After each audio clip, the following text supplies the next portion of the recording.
বিসমিল্লাহির রাহমানির রাহিম। গত পর্বে আমরা আল্লাহর পবিত্র নাম আল গাফুর সম্পর্কে জেনেছি। আজ আমরা তাঁর আরেকটি গুরুত্বপূর্ণ নাম আশ-শাকুর নিয়ে আলোচনা করব। এই নামের তাৎপর্য এবং আমাদের জীবনে এর প্রভাব কতটা গভীর, আসুন তা জেনে নিই।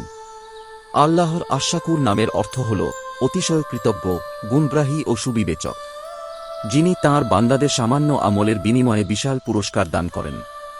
তিনি বান্দার ইখলাস ও সৎ কাজের প্রতিদান বহু গুণে বৃদ্ধি করেন, তার উত্তম পুরস্কার দেন এবং গুনাহ মাফ করেন। আল্লাহ বান্দার সামান্য ইবাদতকেও মূল্যায়ন করেন এবং তার বিনিময়ে অফুরন্ত সওয়াব দান করেন।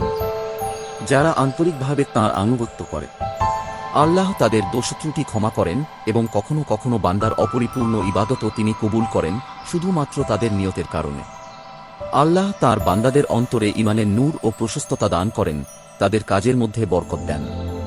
আল্লাহ বান্দার ভালো কাজের প্রতিদান দুনিয়াতেও দেন এবং আখিরাতে অফুরন্ত সওয়াব দান করেন। যারা কৃতজ্ঞ বান্দা হয়, আল্লাহ তাদের আরও বেশি দেন। সূরা ইব্রাহিম